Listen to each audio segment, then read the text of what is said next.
ரெஃபெக்ஸ் குழுமத்தின் ஆதரவுடன் தமோகா அறக்கட்டளை நெக்னாமலையில் உள்ள 150 ஆண்டுகள் பழமையான காளியம்மன் குளத்தை புதுப்பித்தது.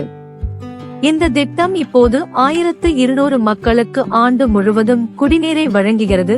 இது ஒரு குளத்தை மட்டுமல்ல, ஒரு வாழ்க்கை முறையாகவும் மீட்டெடுக்கிறது. திருப்பத்தூர் மாவட்டம் நெக்னாமலை கிராமத்திலிருந்து பேசுகிறேங்க.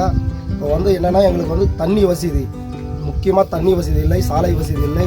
அது அனில் ஜெய் சார் நம்ம தண்ணி வசதி ஏரியை தூர்வார வேலை தொடங்கி உள்ள காரணத்தினால் எங்களுக்கு தண்ணி வசதி ஒரு அளவுக்கு குறை தீரும் என்று நாங்கள் எதிர்பார்க்குறோம். குளம் தண்ணி வறுமையாக இருக்குதுன்னா கொஞ்சம் அந்த தூர்வாரி கொடுத்தா ரொம்ப நன்றியாக இருக்குங்க. தண்ணி வசதி இல்லை. அனில் ஜெயன் அவர் இப்போதுக்கு அந்த தூர்வாரி கொடுக்கறதுக்காக ஏற்பாடு பண்ணிக்கிறாரு. அது ரொம்ப மிக்க நன்றி. தண்ணின்றது ஒரு 6 மாதம் எங்களுக்கு மழை காலத்தில் மட்டும் தண்ணி இருக்கும். மீதி காலத்தில் தண்ணி சிரமம் அதிகம். அந்த ஏரி நல்லா தூர்வாரி அந்த கரையை அகலப்படுத்தி நல்லா கொஞ்சம் விரிவாக பண்ணி கொடுத்தா அவருக்கு நல்ல நன்றி தெரிவித்து கொள்கிறேன். குடிக்கிறதுக்கு தண்ணி இல்லை, எங்களுக்கு ரொம்ப கஷ்டம். தலைமையால் தான் தண்ணி தோக்குறோம். தமிழ்நாட்டின் திருப்பத்தூர் மாவட்டத்தின் அமைதியான மலைகளில் நெக்னாமலை கிராமம் உள்ளது. இது பல தலைமுறைகளாக நம்பகமான குடிநீர் இல்லாமல் போராடிய ஒரு பழங்குடி கிராமம். ஒவ்வொரு கோடையிலும் அவர்களின் 2 கிணறுகள் வறண்டு போகும்.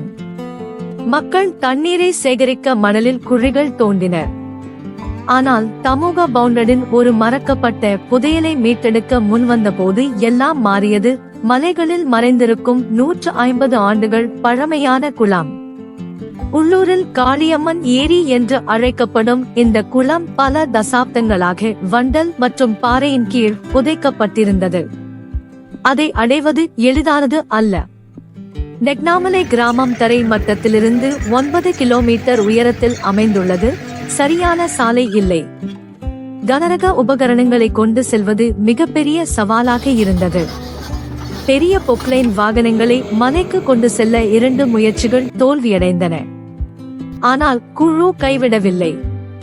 3வது முயற்சியில் அவர்கள் 140 டன் பொக்லைன் வாகனத்தை வெற்றிகரமாக மலைக்கு கொண்டு வந்தனர்.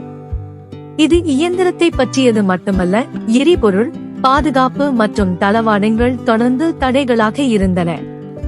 மின்சாரம் இல்லாததால் பழைய தண்ணீரை வெளியேற்ற குழு சூரிய சக்தியில் இயங்கும் பம்புகளை பயன்படுத்தியது. பின்னர் கம்ப்ரஸர்களை பயன்படுத்தி அவர்கள் 1600க்கும் மேற்பட்ட துளைகளை துளைத்து திடமான பாறைகளை வெடிக்கச் செய்தனர். ஜேசிபிகள், திராக்டர்கள் மற்றும் டிப்பர்கள் குப்பைகளை அகற்ற உதவியது. 20,000 கன அடிக்கு மேல் பாறை, மணல் மற்றும் வண்டல். குளத்தின் எல்லைகள் கற்களால் பலப்படுத்தப்பட்டன. மேலும் உள்ளூர் தொழிலாளர்கள் ஒவ்வொரு அடியிலும் முக்கிய பங்கு வகித்தனர்.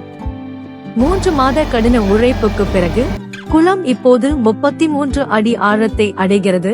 மழை நீரை பிடித்து வைத்திருக்க ஒரு அடுக்கு வடிவமைப்புடன். இது இப்போது 1200க்கும் மேற்பட்ட மக்களுக்கு குடிநீரை வழங்குகிறது. மேலும் அருகிலுள்ள கிணறுகளையும் நிரப்புகிறது. வறண்டு மறந்துவிட்ட பிறகு நெக்னாமலையின் குளம் நீர் ஆதாரமாக மட்டுமல்ல, மீள்தன்மையின் அடையாளமாகவும் மாற்றப்பட்டுள்ளது. இது ஒரு திட்டம் மட்டுமல்ல, இது ஒரு புதிய தொடக்கமாகும். இது ஒரு குளத்தை மீட்டெடுப்பது மட்டுமல்ல, இது ஒரு வாழ்க்கை முறையை மீட்டெடுப்பது பற்றியது. இரக்கம், ஒருங்கிணைப்பு மற்றும் கடின உழைப்புடன். உள்கட்டமைப்பு, பூர்வீக அறிவு மற்றும் உள்ளூர் பங்கேற்பு ஆகியவை ஒரு முழு சமூகத்தையும் எவ்வாறு புதுப்பிக்க முடியும் என்பதற்கு தமோகா அறக்கட்டளையின் முயற்சி ஒரு முன்மாதிரியாகும். ஒரு காலத்தில் வறண்ட பூமியில் குழி தோண்டிய இடத்திலிருந்து இப்போது சுத்தமான, தெளிவான நீர் பாய்கிறது. வெறும் தண்ணீர் அல்ல, நம்பிக்கை.